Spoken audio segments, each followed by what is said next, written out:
অহংকারের জন্য বলি না। আমার আব্বা অসুস্থ, মা অসুস্থ, 2-3 দিন আগে আমার চাচি মারা গেছে, গতকালকে আবার আমার মামাও চলে গেছে। জোহরের সময় আম্মা যান টেলিফোন করে কাঁদতেছে, আমার বড় আপন মামা ভালো আলেন। শুনলাম কালকে রাতের বেলা মা বলতেছে, জানাজায় গেছিল আমার মা বাড়িতে, বলে পরশুদিন রাতের বেলা মামা অনেকদিন অসুস্থ, বিছানায় শুয়ে আছে, প্রস্রাব পায়খানা বিছানায় করছে। মামা গত পরশুদিন রাতে আমার মামিকে বলতেছে, দরজা খুলে দাও, মেহমান আসতেছে। মামি চাইলে একটু দরজা খুলবো কি, খুলো। বারবার বলার পরে আমার মামানি দরজা খুলে কয়, কেউ তো নাই। তুই দেখো, আমি তো দেখতেছি।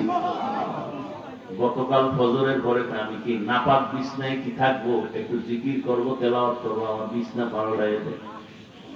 লোকজন এসে মামারে কাপড় চুপড় পাল্টায়, বিছনা পাল্টায় দিছে। মামায় বিছনায় শুয়ে শুয়ে। এবার আমার মামি বলে, কি রান্না করব, কি খাবেন? কয় না, রান্না করা লাগবে না, আমি তো আজকে চলে যাব, রান্নার দরকার নেই, আমার পাশে বৈশা থাক। মামা ইস্তেগফার পড়লেন, কোরআন তেলাওয়াত করলেন, এরপরে কালেমা বইরা বলে, আমার শালা আছে মাওলানা, ওরে আইসা আমার পাশে বসে কোরআন তেলাওয়াত করতে বল। মামা এতটুকুই বইলা চোখ দুটা বন্ধ করে দিছেন। মামি বলে, আর জবানে কোনো আওয়াজ আসলো না। কিছুক্ষণ পর দেখি দুনিয়াতে নাই। মানুষও মরে, কুকুরও মরে, গরুও মরে, তুমিও মরবা, আমিও মরব।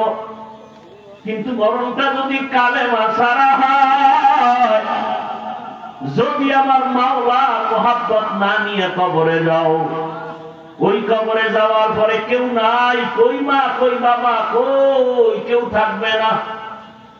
নবী বলেন, 3টা প্রশ্ন করা হবে, রবের পরিচয় দাও, ধর্মের পরিচয় দাও, রহমতের নবীর পরিচয় দাও।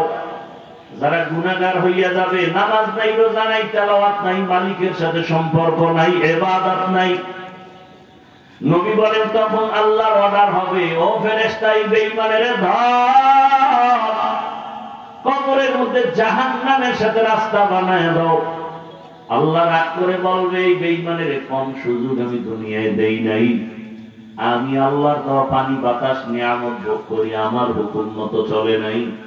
নিজেও নামাজ পড়ে নাই, অন্য নামাজ পড়তো তাও পছন্দ করে নাই। নিজেও হালাল খায় নাই, অন্য হালাল খায় তাও পছন্দ করে নাই। নিজেও পর্দা করে না, অন্য পর্দা করতো তাও পছন্দ করে নাই। আল্লাহ বলবে, আর ছাড় দেওয়া যাবে না। আল্লাহ শেষবারে রাগ করে বলবে, কবরের মাটি এই নাফরমানের ভার, 2 দিক থেকে জোরে জোরে চাপ দাও।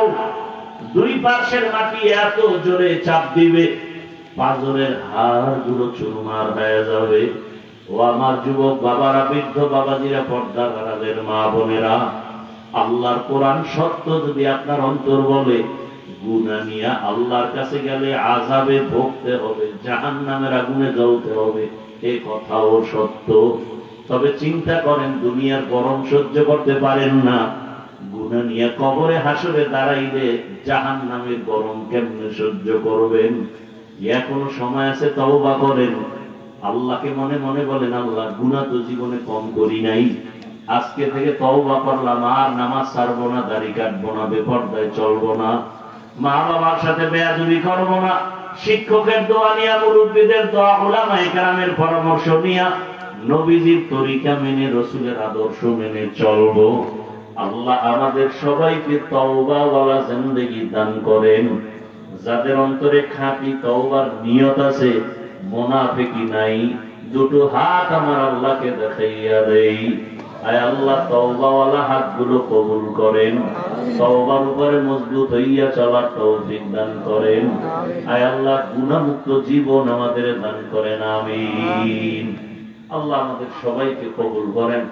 সুবহানাল্লাহি ওয়া বিহামদিহি, সুবহানাকাল্লাহুম্মা ওয়া বিহামদিকা, আশহাদু আল্লা ইলাহা ইল্লা আনতা, আস্তাগফিরুকা ওয়া আতুবু ইলাইক। এই উঠবেন না, বাড়িতে কোনো কাম নাই, বৃষ্টির মধ্যেও আল্লাহ সুযোগ দিয়েছে, নিয়ামতের শুকর আদায় করেন। মোহতারাম আরিফ বিন হাবিব সাহেব আসতেছে, হয়তো 1 মিনিট লাগবে, ঢুকছে এখানে। ওই এসে বসে। আপনারা ধৈর্যের সাথে বসেন, শেষ বয়ান শুনে দোয়া নিয়ে এরপরে যান।